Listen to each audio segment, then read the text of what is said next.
Some of the stories are about biblical stories that I read. Some stories about my personal experiences and just working with men. But there's just a combination of resources that I'm reflecting back on and pulling from. So while there are some biblical aspects to it, it's not just a biblical book. This is for anyone to read. And the very last line said, if you have a problem with me having some scriptures in this, then maybe this book is not for you to buy. Right. So it does have some biblical foundations, but it's not one of those books that's going to be some stories about my personal experiences. It's about men taking on the responsibilities that we have. Okay. You there?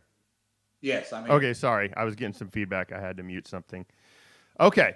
Well, yeah, I mean, right, as you know, I'm more spiritual, not necessarily religious, I guess, in that sense. But, I mean, the way I look at it is the truth is the truth no matter where it's coming from, right? Yeah.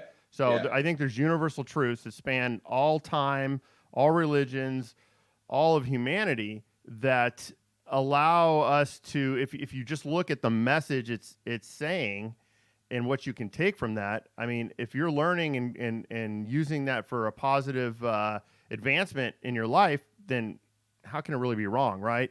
Sometimes we all need to be told something maybe a different way, right? That's what analogies are for.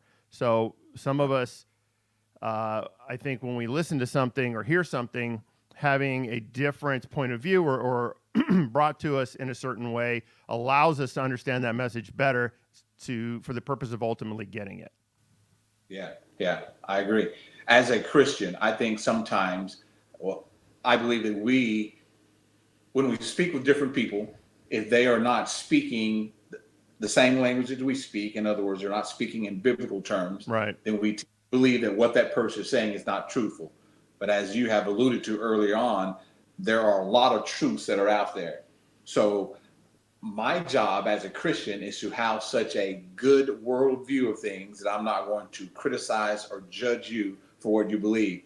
I can't get you to believe like I believe, but I can tell you some truths about some things that are definitely true. Well, the right. truth is going to pull us down. I don't care how much Christians try to say have faith. If you get on top of a building and jump down, the truth of the matter is that gravity is going to pull you down. It has nothing to do with your faith and belief in God. Right. That's just the natural resources of the earth that we live on. Right. So, no, I agree. It's a commonality, right? That if you're trying to, if there's a struggle and you're trying to get through something, and someone brings it to you, like you said, in the way that you can understand, it's kind of like a computer language, right? If you're, or maybe a better analogy would be if you're playing a game, right? If you're playing football and somebody shows up, to the field for practice all dressed in hockey gear, it's not going to work.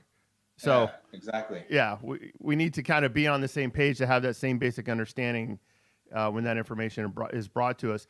I think, though, I struggle with people not being able to think beyond that, though, because a lot of times, no matter what side, right, your politics, religion, all those touchy subjects, is they can't entertain an idea outside of their field of view, I believe, because they feel that it threatens where they're at and what they've been taught and what their thinking is. And it's not even necessarily someone opposing you, right? That I can more understand in certain ways, but it's just somebody bringing a different bit of information that they can't begin to hear. So that's why I think it's good that you and I are both here on kind of opposite ends, but at the end of the day, not really opposite, right? Yeah, exactly. I think just because something is a traditional way of thinking, if you're not used to hearing something in a traditional way, just because someone else is presenting it in another way, doesn't make it wrong. Right. Well, and I look at the. I'm a black man, but we both see the need for black men and white men to unite and stand together and take responsibility. It has nothing to do with the color of the skin. It has to do with the content of our character. Right. If may use Martin Luther King. For the goal, right? What's the intent behind what somebody's saying? And if their intent is good and solid, and for me on this around the man issue, right? I see men lacking in this, and we'll get into your book in a second. But I see men lacking in the ability to any color, right? It doesn't matter. just they don't have the ability to man up, as your title says. Yeah. So let me Yeah. ask you, what does that mean? Or maybe we should start with why you wrote the book, or why you even, because obviously before you wrote the book, you must have had some thoughts going on in your head as seeing a need or seeing something wrong in society or something going astray. So what Yeah. was that? You know, for the longest, man, I have always wondered what was the problem with the world today. And as my dad has eloquently pointed out throughout my years of growing up, what's wrong with the world today is that we as men, it's one of identity. We as men don't know who we are. And what's wrong with men today is that we're dysfunctional. When we will stand up as a man and take responsibility for the actions of the things that we do and recognize who we are, and when I say recognize, I mean understand what we are capable of doing, we're not going to have these weak men. I hate the term baby's daddy.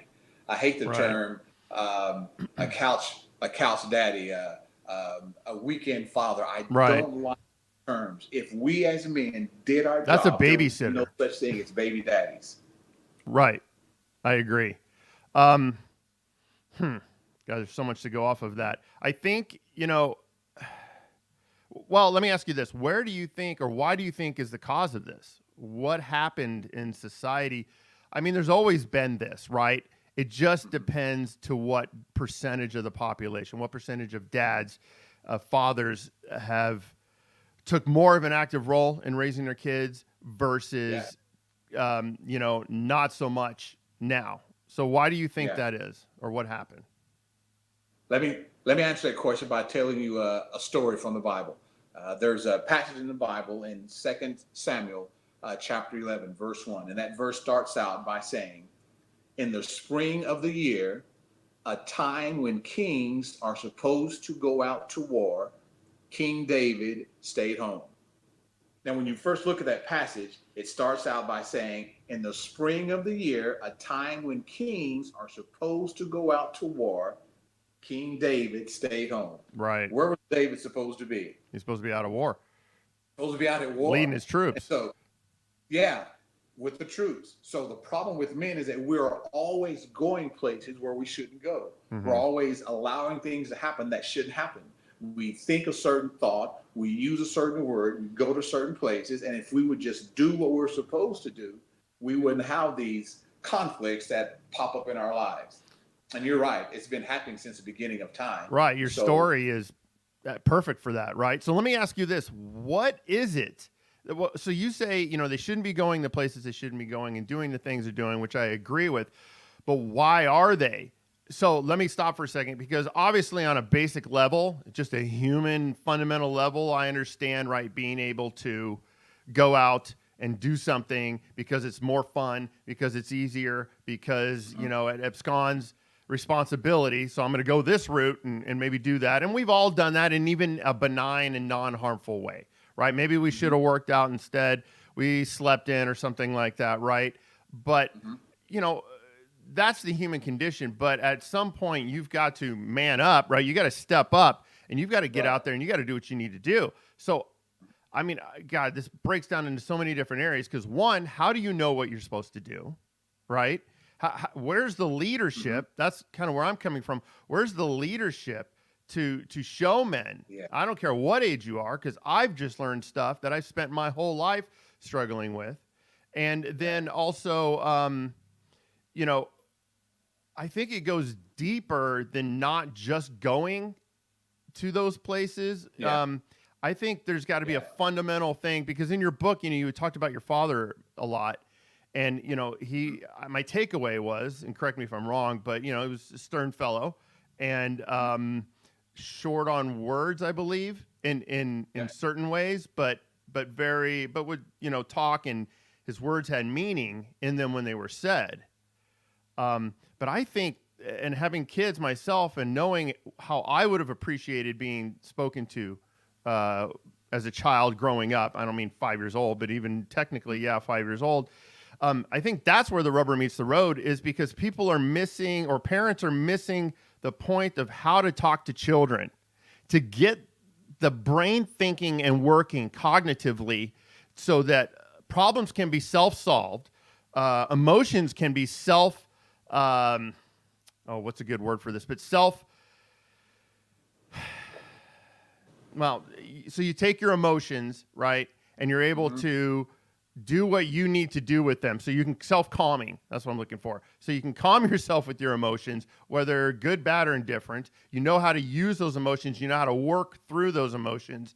And you grow up being taught in a way that you have a clear head and a clear mind, so that when you go out into the world and there's these temptations or these things that can sidetrack you, you have it within you.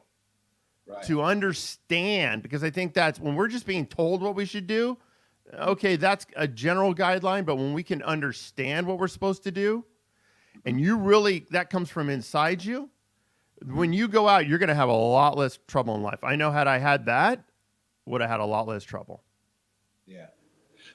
So to answer that question, where do we start? How do we get that? You said it best when you started this opening statement. You said, as a father, as a parent, there are things that you're going to teach your kids that you are not taught. Mm-hmm. So while you may not have had the leadership that a father normally brings to a son or to a daughter, you did recognize that there are still some intrinsic values that I can instill in myself. So I need to listen to something different other than what I've been hearing as a little boy. You know where I'm gonna break in here. Growing up, so I got a car when I was 15 years old that was literally just a piece of junk, but I wanted to tinker with it, and I traded some stuff. And in looking at it, there was an owner's manual in there, and I'm like, oh, this is how the car works. This is what this does. This is what that does. And later on, it occurred to me just a couple years later, I'm like, when I was born, I lost my owner's manual. I didn't have anybody to tell me or to guide me or to show me these things growing up. And I think that's part of the biggest problem. So I looked to shows, back to what you're saying, of like literally Happy Days, the TV show, and even Laverne and Shirley, and different shows back then where I was looking at that on TV. And granted, it's TV and I get it. And it's a 30-minute and life's all worked. The problems are all solved and life's great at the end of 30 minutes. But I looked at that and compared it to my life, even at that young age. And I was like, something's not right here. So I was able to see there was an incongruency between how I was being raised, what I was being told, what I wasn't being told, there was not really much interest taken in with me on my parents' side. They really didn't take an interest in me, and seeing what was going on just in the world around me. So sorry, I just wanted to say that. I mean, even looking at a stupid TV show, I realized there's more out there than what's happening in my life right now. Very good. So when people will say, I have no one to turn to, I have no one to listen to me, I think that sometimes we look at all the negativity that's out there in the media, and it's hard to separate the good stuff in the media from the bad stuff, because the propaganda that they push is so much of the bad stuff. They want you to buy into that. That's what sells. Absolutely. But you can find things that are good in media. You found Happy Days. The title itself has to indicate that there's something good about this. And so you were able to look at how the Cunningham family was able to raise their kids in a loving environment. I may not have this at home, but this is something I want to strive for. So you're doing a better job to your kids than your parents did for you. Right, but that took a lot of work. Yeah, it's definitely a lot of work. But nobody said it was going to be easy. Right. The reason everyone can't play a guitar or be a musician or be a pro athlete or be the CEO of some Fortune 500 company is because it's not easy. It takes work. Right. And people aren't willing to do work. Once they hit that ceiling of hard, and that's where they're going to stop. But anything worth having is going to be worth going through whatever it takes to get there. Absolutely. If I told you, I'll give you $1 million if you can make it to LA, if you can make it to Texas within the next 2 days without having any sleep. Next 2 days, you have to be here in Texas. You're going to do whatever you have to do to not go to sleep so that you can get that $1 million and get here to Texas. It'll be hard, but you're going to do whatever you need to do. Yeah. So it is in the life of a man. Do what you need to do, be where you're supposed to be, and make it happen. In 1969, my brother wrote a paper, and it was called The Breakdown of the Family. And he starts out by saying, I am going to tell you the problem with America today. And the problem with America today is that there is a breakdown in the family values. The father is missing, the mother is missing. The father's not taking on his responsibilities. Therefore, the kids are looking to the mother to do everything, and that's just not the way it's supposed to be. There Right. has to be some family values going on. And when you look at the family, it has to begin with the father. Once you remove the father from that picture, then there's going to be a breakdown in the family. Well, wouldn't you say equally if you remove the father or remove the mother? Mm-hmm. Oh, absolutely. There are things that we can only get from our mothers, Right. things that we can only get from our fathers. Right. And either one of us tries to take on the role of a father or mother, and it's not with instinctively inside of us, then we're going to have some problems. You know, a great You know, example of that. Do you know, have you heard of Jordan Peterson?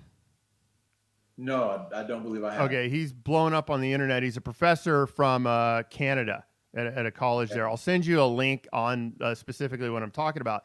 But he talks about play and roughhousing with kids. He's a clinical psychologist as well. He's got a lot of different degrees, I believe. But he talks about horseplay and roughhousing with children and how he goes into all the different things that does for children, both male and female, children, and usually that's relegated to the male, right? The female, Right. they do what they do, but I mean, I've talked to how many they're like, I'd rather play with Barbie dolls than go play with trucks and fight with sticks. And I'm the same way. I've got two daughters. I'd rather go, let's just beat each other up or something than if I have to dress another Barbie doll or have a tea party, right? Yeah. But he talks about how, a quick example, even roughhousing, as the kids, they get to a point, they maybe hit you too hard, right? And then Right. you either smack them back, and or you tell them no. What you've done is drawn the line there, right? So they know, okay, wait, that was too much. They just in these little nuances, they're able to gauge through practice and repetition that this is the line, this is the limit. And if you get hit back, you're like, okay, wow, now I know what that feels like, right? Assuming, the father's kind of smacking back commensurate with the child and not clobbering them, but just a little pop, right? That's just what we do. And it also, he goes into saying how this delays gratification, which I think goes huge into what your book is about. Because ultimately, at the end of the day, not going to the places we should go or not doing the things we should do, that delay of gratification, because the higher functioning centers of the brain have been developed so that, when you go out and you're able to weigh and go, if I do this, and this will happen. Or if I don't do this, I can put my energies over here.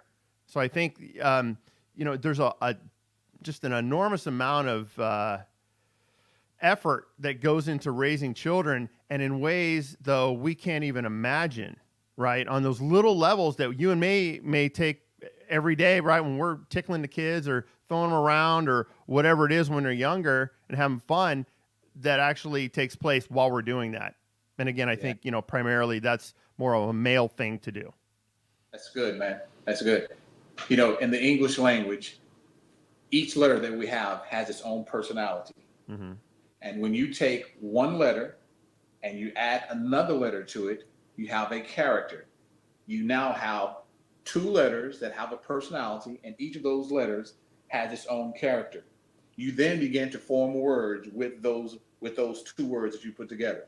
Once you start putting words together, you can then form a narrative. You then have a story that you can tell other people. The same thing happens in the role of a husband and a wife, or a man and a woman. That man cannot be a mother. That mother cannot be a father. But if you put the two of them together, if you put these two characters together, they become parents, and then you can start building on the foundation of a family. Right. Yeah, I absolutely agree. So my thing's called The Wholehearted Man, and it's not about men, even though part of it is, but it's also equally understanding and appreciating the female side of things and what they bring to the table, how our interactions with them should be. Um, all daughters had a father, just like all sons had a mother. Yeah, And absolutely. having that balance there is, I think, everything. Yeah. Um, So the Wholehearted Man, that's a great book. Um, Now, in order for men to become those wholehearted men, they're going to first have to man up and accept responsibility. We don't take a lot of responsibility. Well, we don't take any responsibility for the failures that are happening in this world. right. When you look at everything that's happening in this world, there's a man behind it. There's a man that has not done his job. He wasn't a father, or he was an angry father. He was a frustrated father. He was an alcoholic father. There was something that was going on with that man Mm-hmm. that caused him not to be there for his family. And so when we begin as men to fall for the desires of the flesh and the desires of the eyes, in other words, the things that we see, we desire, the things that make us feel good, we desire, Mm-hmm. when these sightful things and fleshly things become the thing that drives us, it's going to remove us from a place that where we need to be. And we can never become that wholehearted man. Because I totally agree. There is a female side to this. And when that man is working right, he can empower that woman to become so much more than she could have ever imagined. But we have failed to do our job and allowing women to become more powerful than they are. Although we do have some powerful women, there are a lot of abused women out there because men continue to abuse them and usurp their Right. authority over them. Why? Because they don't know how to take responsibility for their own lives. They keep blaming other people, blaming other situations. And while a man's failure is understandable, it's time for you to man up, cowboy up, pony up, take responsibility. Right, that victim mentality that seems to be going around, right? One of the modern terms is Yeah, snowflake, right? You've got kids that are 30 years old yeah. living with their parents. I just couldn't imagine that. I was But 16 yeah, wanting to get out on my yeah.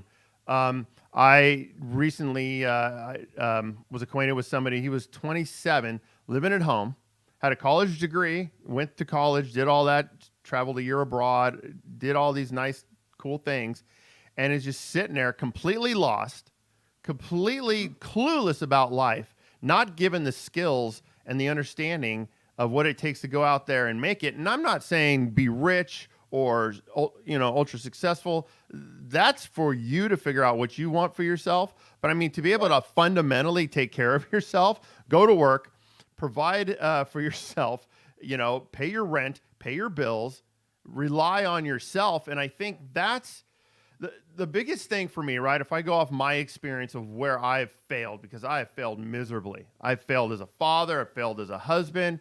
I failed in as a boyfriend. I failed myself ultimately. And in failing myself, I'm going to fail everybody else. So why did I fail myself? Right? Because I didn't know. I didn't have a frame of reference. I did not understand what it meant to really be a man. And obviously, when we talk about men, I think you'll agree, right? It's not about how big your muscles are. It's about, how you're able to use this up here. That's what differentiates a man. We've always heard, men need to, be tough and this, and that, and, be able to just take a hit and keep going. And I think there's some truth to that. But ultimately, I think that thinking over a long period of time has also helped lead us astray to where we are now, because you can't actually just talk about what's going on with you.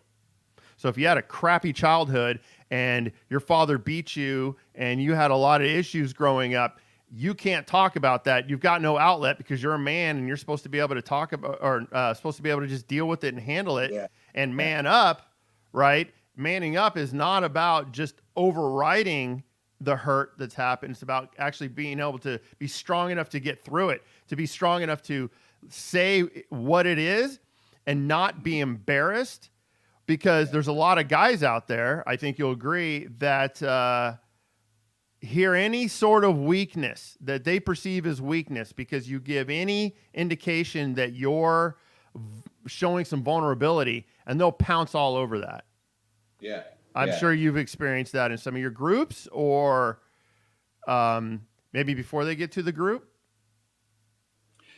Our One of our jobs as men is to pull other men up. Mm-hmm. But we become so focused on ourselves. Mm-hmm. As men, we are very selfish. We want what we want when we want it. And if there's another man that cannot give to his family the things that we're giving, we look at him as a weak man, as opposed to saying, okay, let me show you how I did it, and let me help you do it in a way that's going to cause you to rise up and be a wholehearted man as well. Right. We don't do that as men because we don't like weakness. We don't like it in other men. We don't even like it in our wives. We don't like it in our children. Well, And you as know who you doesn't alluded like to, it in us too, in men? Women. women There's don't a like it in lot us. of No. women that can't stand Yeah. that, or they view it as a severe weakness. And I'm not talking about the guy that whines and complains and cries constantly. Let me interject this quick story. I was in this workshop, and we were out eating dinner afterwards, and I was talking to one of the women there. I'm like, oh, so what's it been like with you? Because it was a relationship workshop, and she's like, oh, I just got out of this relationship about 6 months ago. I was in it for about a year, and I was like, oh, okay, yeah, how did that go, or why did it end? She goes, well, he was the chief, I forget the exact title, but the chief empathy officer for Facebook. And I was thinking, when she told me that, oh, that's great. The guy must be in touch and everything with himself. I go, okay, well, that sounds good. Like, you can have good conversations with this guy. What was the problem? She goes, he cried all the time. He was just so damn emotional about everything. And I had to chuckle, because I'm like, yeah, I could see that, right? You just as you wouldn't want a female to be, all male and on you and all that all the time, or the opposite of just crying all the time. I imagine women aren't going to want that of men, but we've got to be allowed our moments to let parts of us out and shine that need to get out and be looked at. Sorry, go ahead. No, that goes right into what I was about to say. As a life coach, the name of my program is Someone to Talk to, because at some point in our life, we all get a little disconnected and we need someone to talk to. There are usually platforms for women to talk about what's going on with them. Right. But as you said, there's not a platform for men. Society expects us to be tough, to let nothing hurt us, to let nothing bother us. And when we do that, that weakens us as men as well. We become loners. We become so isolated, and we think that we're the only someone that's going through this particular situation. And then it just becomes worse and worse until we become these wretched men, because we're torn between two sides of doing the right thing and doing what feels good. Mm-hmm. I want to feel good, so let me just say no to this family, because right now that family is stressing me out. But as long as I'm happy, I'm going to be okay. Right. Well, And here's what I believe. Go ahead. I don't believe God ever places on this earth to be happy. I don't believe that. I think he places on this earth so that we could become whole people, wholehearted, as your book alludes to. Well, hold on. Let me be clear. I don't have a book. That receive and are able to give. That's the purpose of being here on earth. Right. And I think that's just a frame of mind, Right. And I take it from the other point of view, which is, well, or the same point of view, but a different position, that, as you're saying, we're put on this earth, in a biblical sense. I look at it the same way. Yeah, we're not meant to necessarily be happy. Happiness is there, but happiness kind of has to be earned. Yeah. The problem is everybody wants that instant gratification nowadays. Yeah. And so you're just going around doing and saying whatever you feel like, because there seems to be this thing in society where you just have to be happy. We've got drugs to make you happy. If you don't feel, you're feeling some emotions, or somebody just died and, that was very important to you. Well, let's just give you some drugs to numb you out on that. That is one of the biggest problems in society today, is that people are numbing out. They're numbing out through sex. They're numbing out through drugs, drinking, TV. I mean, you name it, pick your poison. They're just numbing out, because being present and being able to think about yourself, think about others, is apparently starting to be a lost art. And so I don't think there's any good to come from that. And so this is where I feel we kind of need to get back on track, and there needs to be more voices like ours out there, and like a Jordan Peterson's that's telling you, one thing he says is, he goes, you put the heaviest load you can on your back and still move, and that's where you should be almost at any given moment. You keep trudging forward. You don't put such a load that you can't move and then it breaks you, but you put the heaviest load you can and keep moving forward, because that's what's going to help you grow. And I'll take it and say that's what's going to build self-confidence. That's what's going to build the self-resilience. There's nothing more powerful than being able to say to yourself, I got this.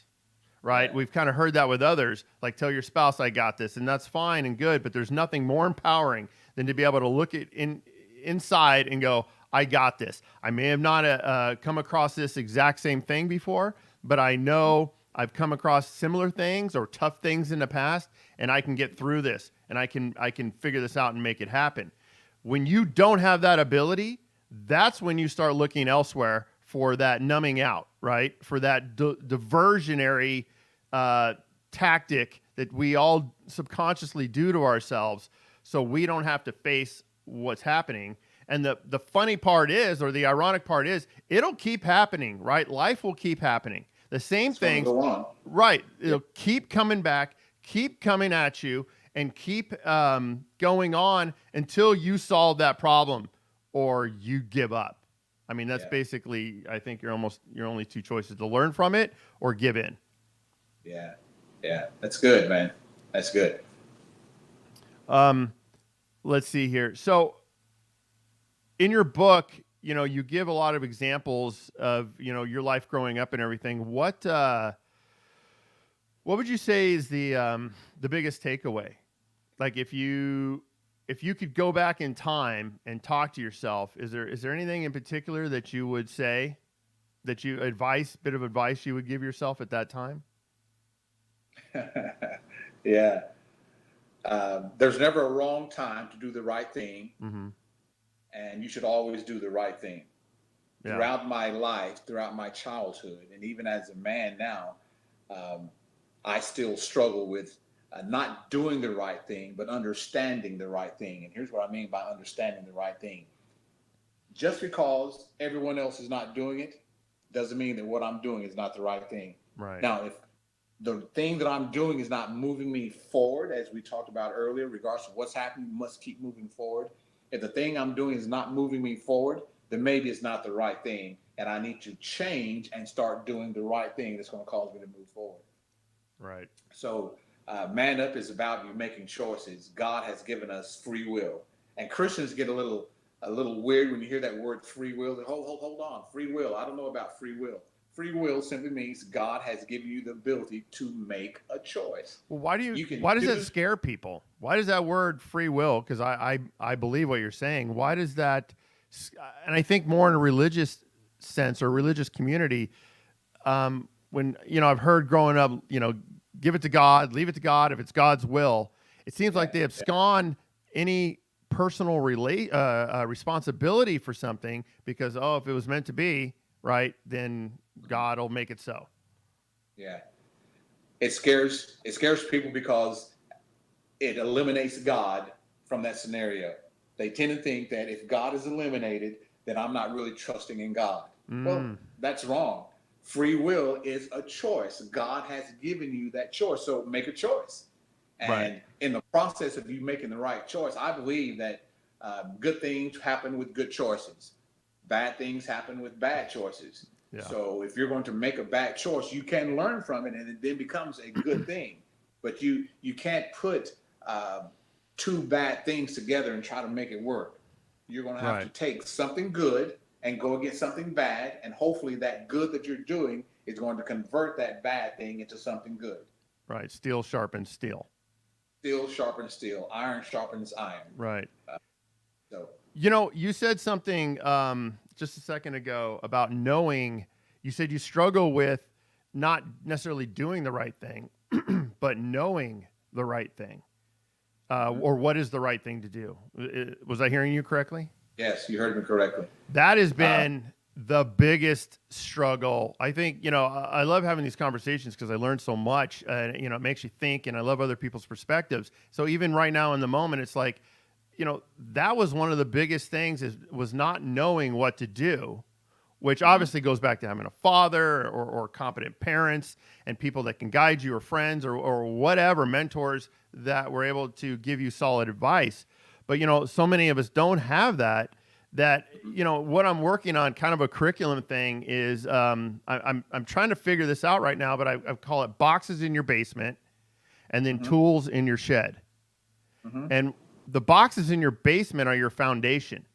So if you go to a box that has, or if you're having an issue outside, right, that says, well, it plays into this both, but say a problem with a friend or a girlfriend, right? You're dating somebody and they're acting in a way that doesn't sit well with you, but you don't know what to do, right? You don't know if it's them. You don't know if it's you. You don't know if there's something you need to change. You don't know if they're just being manipulative, right? There's a lot of that going on. You're just getting played. You're getting lied to. If you go into your basement and you pull out this box of who you are, or the relationship box, and you pull out, like, these are almost like rules of engagement and boundaries that I will and will not accept from other people, right? So let's say you got a problem with somebody lying to you, and you go in there and you go, you actually have spent time thinking about this. I think you said that in your book, that, a lot of us don't spend time planning our lives. We'll spend more time planning that trip to Texas. We'll spend more time planning that weekend trip or going out on a Friday night than we ever would actually thinking purposefully what we're going to do in this world. What are our values? What are our boundaries? What do we want our character to look like?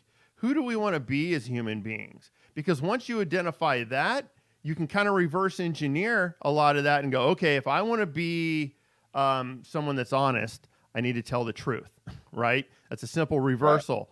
But it also means I don't want to be around people that are dishonest and distrustful. Why would I want to be around that? So when you think about that and you say, okay, I'm not going to accept this from somebody. So if you're dating that girl and she's lying to you about things, I don't really think you're going to be able to change her. I mean, maybe you can have a conversation or two about that, but if nothing changes, I don't think it's up to us to try to fix and save everybody, because they're just going to bring us down. So then when you're looking in your box, you're like, okay, this is bumping up against my boundary. You don't yell at me. You don't scream at me, right? You don't do these things to me because I am worth something. Yeah. And so then you go to your tool shed, you pull out the proper tool on how to handle that situation, handle it, and move on. And doing that time after time, standing up for yourself, creates dignity and pride that no one can take away from you. Yeah.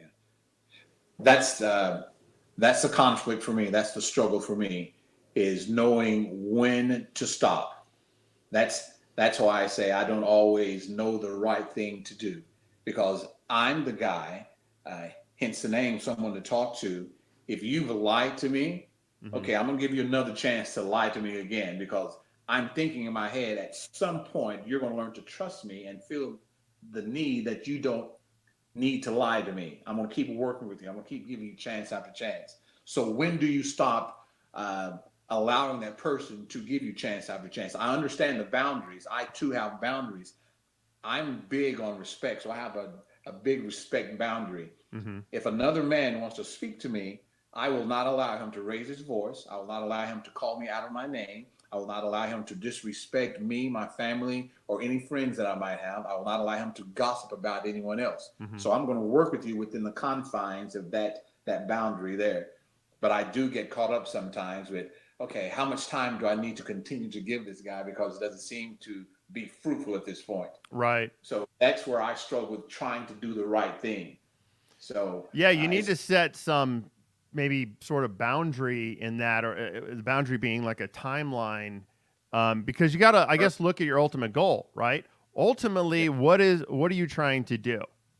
Yeah. I mean, I look at this from the 50,000 foot level of a much more global scale, meaning everything I do right now and hope to do with the Wholehearted Man and speaking and what have you in these videos, will have effect on people, Mm-hmm. and some are going to listen, and a lot of people are not going to. Right. But what Right. I'm hoping to do is be one more voice, one more drop in the bucket, and give other people, other men out there that can start speaking, the truth and standing up Right. for what's right, so that in generations from now, this movement has come more, because ultimately, right, children, there's a lot of people out there that are adults that are damaged, and there's nothing that's going to change, but it's the kids. That's what that gets me and breaks my heart, is seeing these kids being, raised in the way they are and abused and what have you, right? And then they're being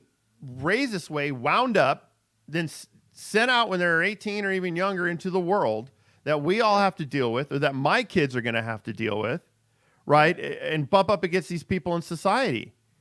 And I think that this is a long-term thing that's going to take place. I think it's gonna take a while to get the point across, but we got to start speaking up, because I think from beginning of time with David and what have you till now, guys have been messing up. We're gonna have to take responsibility for that, like you said. Yeah, I agree. And it's a lifetime change. It's not a quick fix, as we've talked about earlier. It's a lifetime change.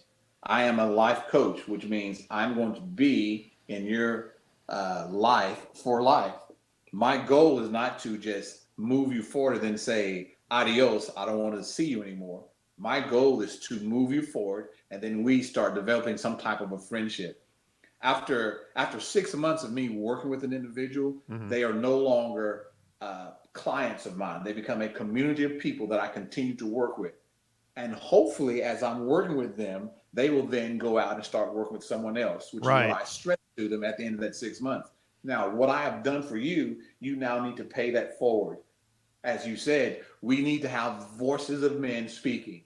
And until these men can be heard, until we can be heard, we will continue to have men that are going to just wallow in their own self-pity and think and believe that there's no help for them, because they haven't looked in that box to see who they are. They haven't looked in that box to find out, can I do something different? They haven't used the tools that are there to start building themselves up as men. They want to just stay with what has always been given to them. Right. Do you provide them with kind of, I was talking about the boxes or the tools. Is that in kind of the game plan for you? Because that's what I see is really missing, right?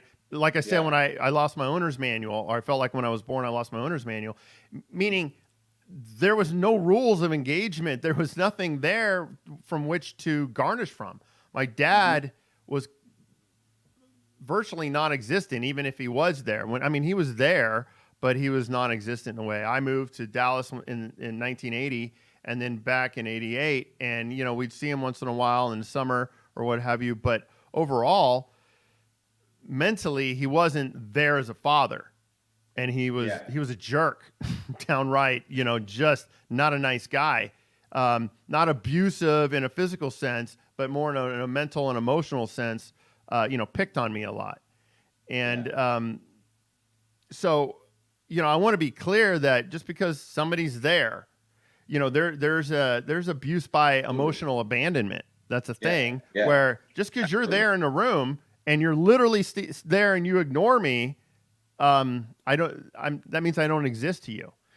Are you familiar with, how, because I believe, growing up, right, is everything. The way you were raised writes on your hard drive. When you're born, right, we kind of all get a blank hard drive, and it starts writing and writing and writing. And as we grow up, it's writing all these details of how we should think, how we should act, how we should react.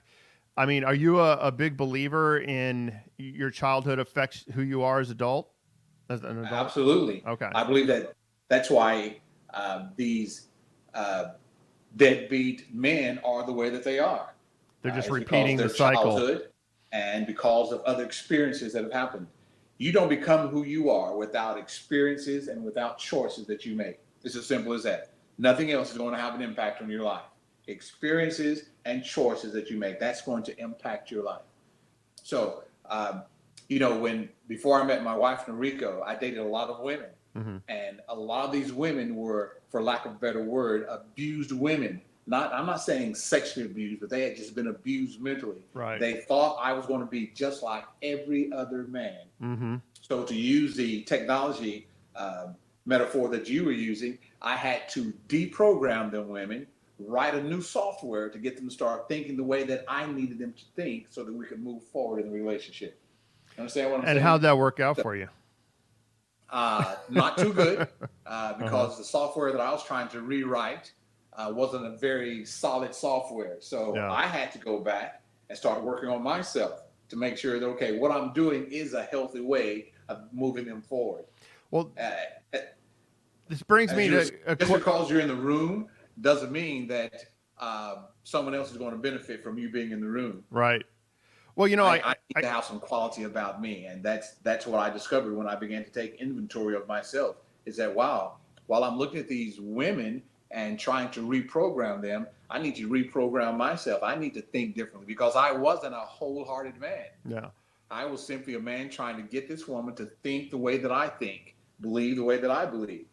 And that's not the world that we live in. God has But created this why? world. Why do you, or do you still believe that way, that you need to get someone to, or to help reprogram them? Oh, I do believe that so, not to use the word reprogram, I do think that when you're in a dating situation, you need to see what those past relationships have been like. What did they get from those relationships? Or are they still hanging on to what's caused them to remain a single woman or a single man? Mm-hmm. And once you can find out what those things are, you try to get them to see something different. I believe that when both individuals come together and see that you're trying to move forward in the same direction, that's when a relationship is going to work. But if I think one way and think that the way you believe is not the right way to think, then it's not going to work.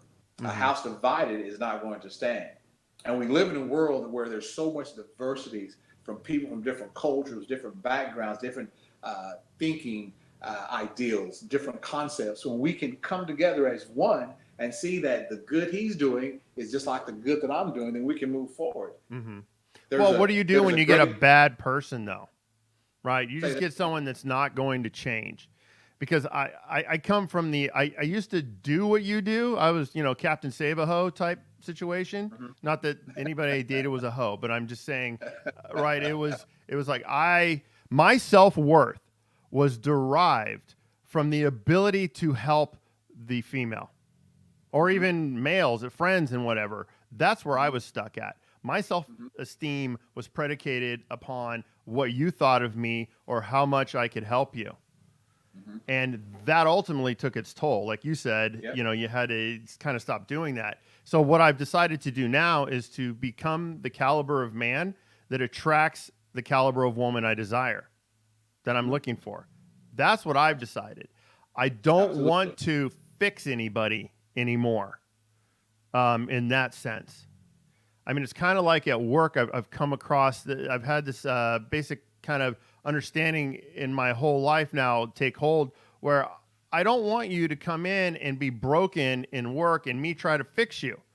I don't want you to be a Mhm. snowflake and then me try to make you come to work on time, not party all night and show up, wasted or hungover the next morning. I don't want to have to tell you 15 times that you need to get this particular thing done. I don't have time for that anymore. Yeah. I will I sit here and do these videos and talk to people like you, um, but for my life personally, I can't have that. Not that they're yeah. perfect and have to be perfect, because that's Right. that's going the wrong way as well. Yeah. So I don't ever think, whether I'm working with a man or a woman, I don't ever think that my job is to change them, to fix them. Prior to me getting the information that I needed to get to make me a wholehearted man, Mm-hmm. that's what I tried to do. But I had to learn that you cannot fix anyone, nor can you change anyone. That person is the only person that can change and fix themselves. They must take responsibility. One of the first things I do in working with couples, or just with men, is Mm-hmm. I get them to take a personal inventory of their spiritual life, of their financial life, of their physical life, and of their relational life. Mm-hmm. where have these areas broken down, and what can you as an individual do for each of these areas? If you're struggling financially, what can you do? Oh, you can start taking some financial classes. You can start cutting back on how you spend money. Right. You start taking a lot of responsibility for this area. And so when we or when I can get a person to take responsibility, then we are now stepping forward to get this person to become a wholehearted person. But I first have to get them to man up and take responsibility. Well, and I imagine, right, it's a kind of a two-tiered process. It's getting them to understand the error of their ways, and then getting them to actually commit and do it at the end of the day, the actual hard work. I mean, I would imagine if we tried to simplify it. So in going back to the first part and getting the people to understand, I mean, are they coming to you wanting to change? Are you just seeing people and I mean, I'm sure you get a mixture of all this, but are you seeing people that you just happen to be acquaintance with or start talking with someone even, and you're able to connect with them, or are like primarily is this in the church environment? No, it's so I'm pretty rudimentary in my approach. Mm-hmm. So I will listen to conversations. I love observing people. Mm-hmm. So when my wife goes shopping, I will sit down and I just watch people. Yeah. When we go to the beach, I just watch people. So wherever I'm going, I'm watching and observing people. And when I hear things happening, I will simply walk up to them and say, I understand why she said what she said, and I understand why you reacted the way that you did. If the two of you want to work this situation out, here's my card. And on my card, it says someone to talk to, because we all need someone to talk to. When we can hear ourselves think, we're much better able to find out what needs to be changed in our life. So my job is to get them to see how much I care.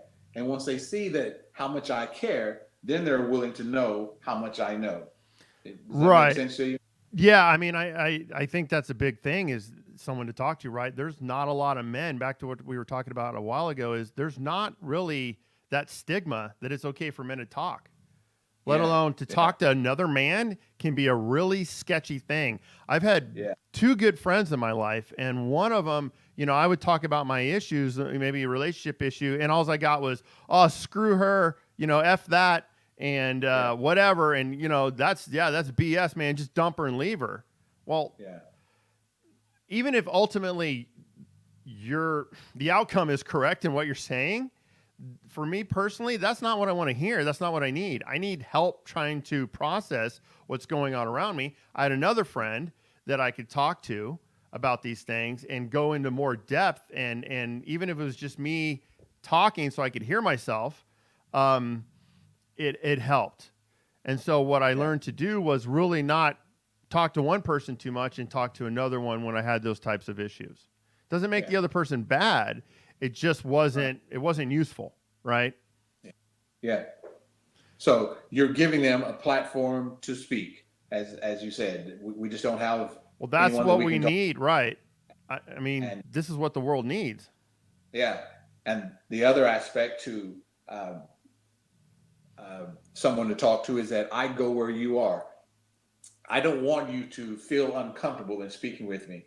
I believe that, and I have nothing against therapy. I have nothing against counseling, but I think a lot of times, men especially, they don't want to be in an area where they're going to feel uncomfortable. So if I invite you to an office and say, lie down on the couch and let's talk, you're a little uncomfortable. But if I say to you, hey, I know you like playing basketball.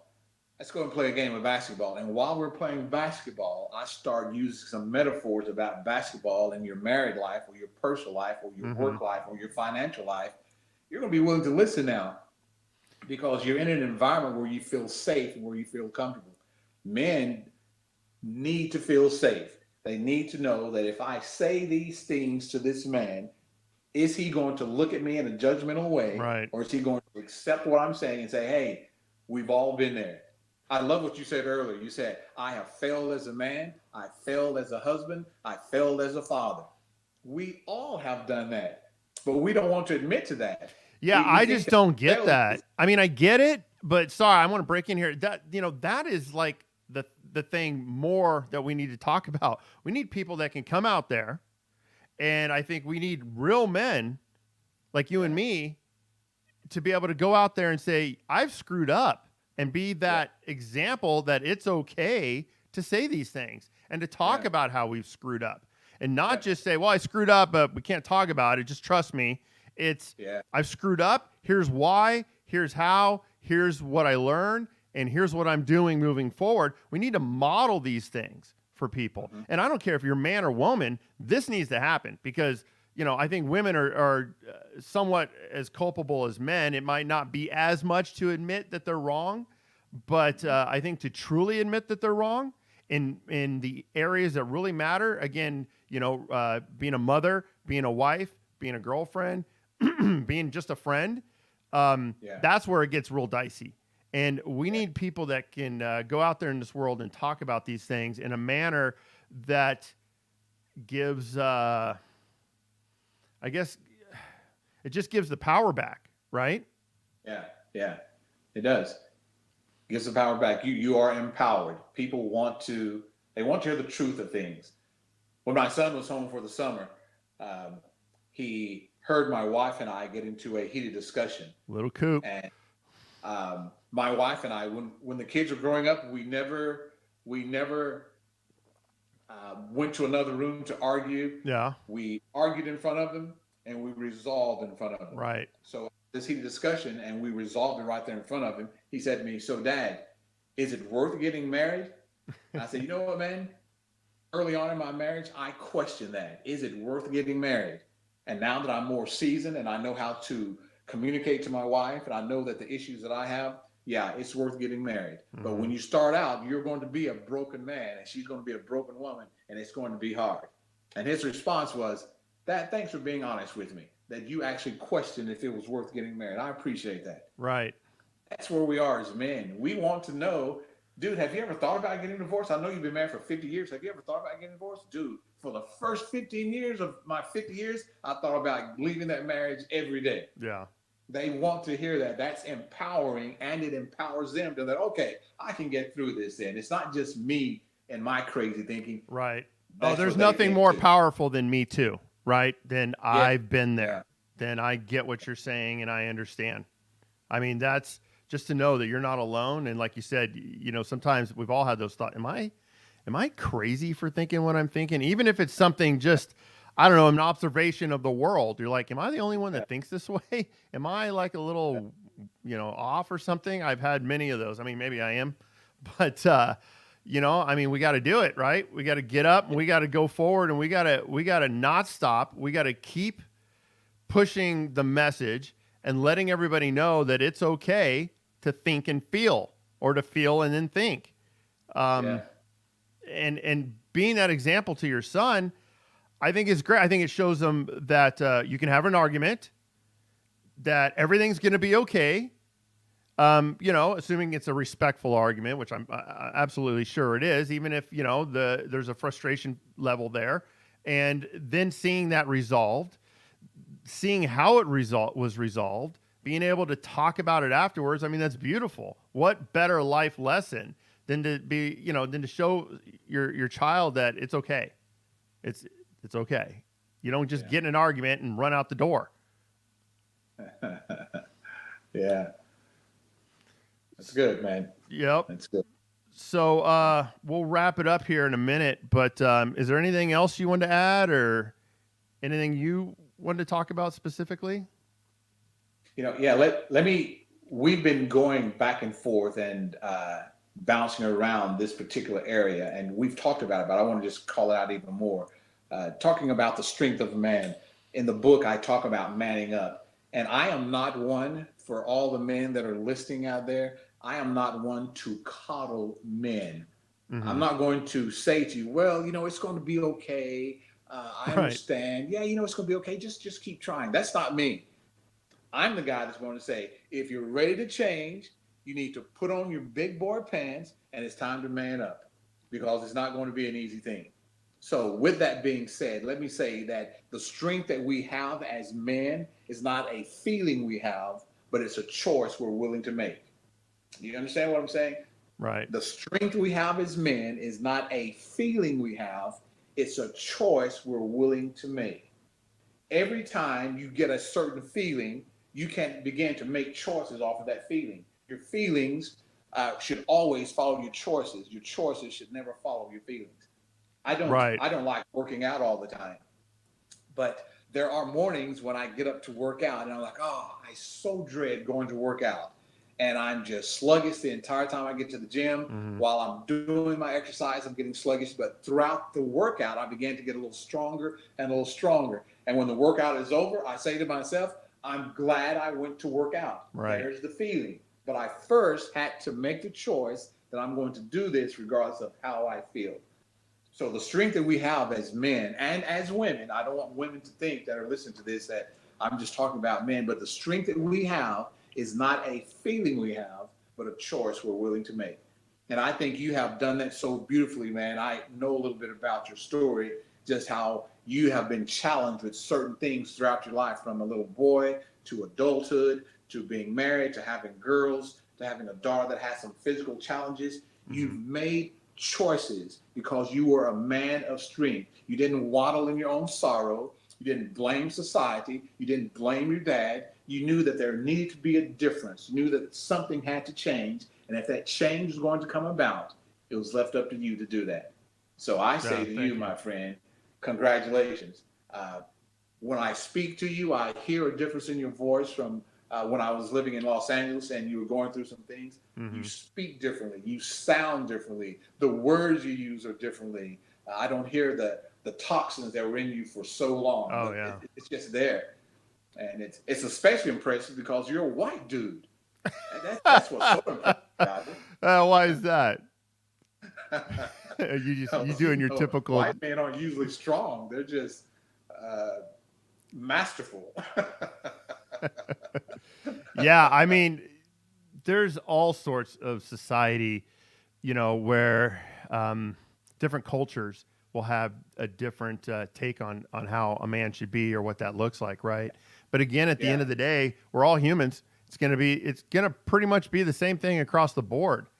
And I appreciate the kind words. Thank you very much. Absolutely. Yeah, I mean, this has just happened maybe in the past 2 years for me. The start of this, the beginning of this turnaround for myself, and it came after much heartache, and it was the best thing that could ever happen to me. And I finally got through my thick skull, and was able to finally say, what I've been doing has not been working. And so I need to change my thinking and figure this out. I mean, if I go to work and the machine is broken, I figure it out. I needed to do that here. So through much angst, a lot of soul searching. I mean, I would just wake up with epiphanies and call my sister. And I remember this was just several months ago. I woke up one morning and called her, and I'm like, do you realize just the stupid stuff around dating and women that I've done, being with this person or that person, and just the crap I put up with? And also because I was kind of a pleaser in most of the relationships. Yeah. And just the time wasted, just if I could express to anybody, the time wasted is as you get older and you look back, you're like, oh God. I mean, granted, it's the lesson, and it took me to get here. So I'm grateful for that. But I'm not anywhere near done. Does that make sense? Absolutely. Yeah, I got a lot to do. So for me, time is just it's wasting in that front. But I'm I'm ready to kick ass and take names here, and that's what I'm working on. As I've focused and become more understanding, journaling and writing down where I want to be in X amount of years and who I am and what is my character, what are my values, what are my boxes, and I unpack all that stuff, figure it out, and then put it back into the new John. So as I go out into the world and I look at things differently, I act differently, I treat people differently, by no means perfect or have arrived and never will. But as I get my stuff together, going back to what you said about don't lead by your feelings, right?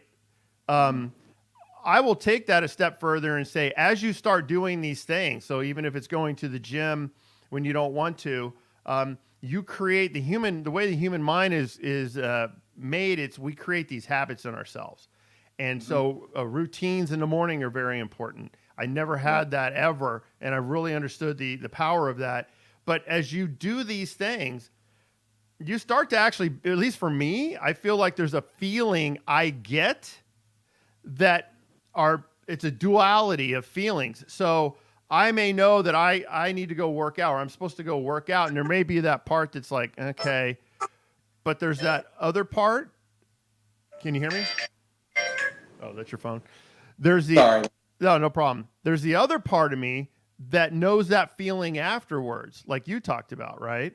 Yeah. So that feeling starts to actually come into play, so that I can look at that one before I even go and go, well, I know the more this is going to be the outcome, so I'm going to go with that one. But that can only be had when you do the right thing, when you make the right decisions and choices, and you build on that. That's it, man. That's it. That's it. Okay. Well, I don't know. I'll say this, and then I will stop speaking about you, man. But I believe that you know how much I value our friendship, that I love you as an individual. And I remember when you and I first became friends, we were having a conversation on the telephone, and I don't know if you remember this or not. You understood that I was a Christian, and you were just talking to me about some things. And I said, well, we should get together, hang out, and go do lunch or something. And you said, you understand that I'm an atheist, right? And that I don't believe the same way that you do. And I said, that's not a problem. I still want to hang out with you.